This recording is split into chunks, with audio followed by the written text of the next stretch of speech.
Next month, the USS Midway Museum will be commemorating the 50th anniversary of Operation Frequent Wind and the fall of the Republic of Vietnam. It was a pivotal moment in history that led to the rescue of thousands of Vietnamese refugees during the fall of Saigon in 1975. And here with me now with more on the importance of these missions and how they will be remembered is the event chairman, Dr. Fa Lei, and David Kuntz, Director of Marketing for the USS Midway Museum. Thank you so much for joining us. I know this is such a special, important event, not just for the USS Midway Museum, but for San Diego as a whole. So with that, Dave, I want to start by asking you, what is San Diego's connection to the fall of Saigon? Sure, and as you know, the USS Midway Museum hosts a lot of commemorative ceremonies every year, but this one is very super special for the reason you asked that question.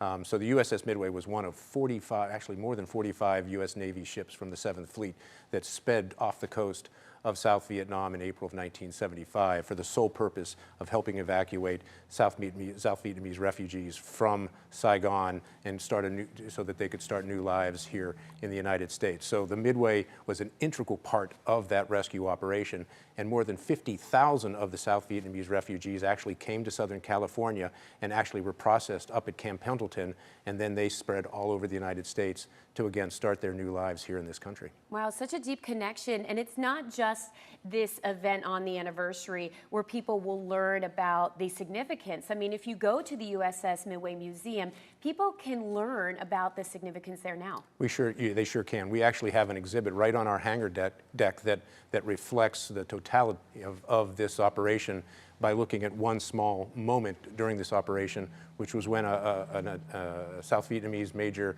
in the Air Force, a man by the name of Bung Le, put 5 of his kids and his wife in a very small, actually it was a Cessna 172, took off under fire out of South Vietnam and just flew out to sea with the hope of finding a ship that he could land on. Fortunately, he found the Midway and landed and saved his entire family. So we have a replica of that airplane that's on display today on the Midway. Wow, unbelievable. And Dr. Lei, you are not just the event chairman, so obviously this event is very important to you, but it's important for you because it's personal. Talk about your story. Yes, thank you. Thanks for having us. So I was born in Vietnam during the war. My father was in the South Vietnamese Navy, and so I was born in the Mekong Delta. At the end of the war, my father was imprisoned in North Vietnam in a political prison for 5 years.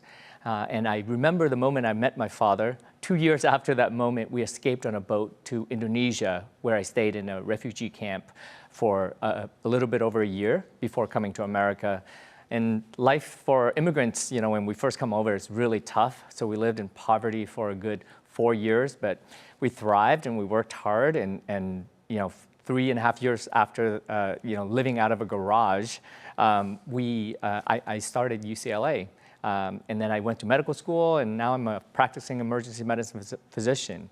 And so that journey of life makes me want to pay back and show my gratitude for the freedoms and the opportunities that are available here. And that's what led me to serve on the board of directors for the USS Midway Museum. And I know that you've also given back by helping the homeless and doing other things with your medical expertise. And we could talk about that for a long time, but I want to get more into this event before we run out of time. What can people expect at this commemorative event aboard the USS Midway Museum? Yeah, so this is a pivotal anniversary, and one of the things that you can expect is Admiral Larry Chambers, who was the commanding officer at the time, but now he's a retired 2-star admiral. He's 96 years old, and we're bringing him back to celebrate with us. The man who landed that little plane is bringing his entire family, extended family now, back to stand shoulder to shoulder with Admiral Chambers. Wow. I think that would be a moment that people should come for. You just gave me chills. And speaking of people being able to come, I just learned this, and I'm so sorry to our viewers, but there's so much interest in this, and it is in fact sold out. So as we wrap up, just tell me, how can people still take part if they don't have tickets? Sure, and we really want everybody in San Diego to be able to learn and really celebrate with us, even if they can't be on the ship. So we will, if you go to the Midway's website, midway.org, we will have a link in the Operation Frequent Wind section, and so they can click on that link and they can watch the streaming version of the ceremony live with everybody else that'll be on the ship. So we hope a lot of people really tune in to see this ceremony, because it is going to be, as Fa said, tremendously special. Wonderful, and I'm sure CBS 8 will be there to do some coverage. You can watch that here. And with that, Anna, I'll send it back to you.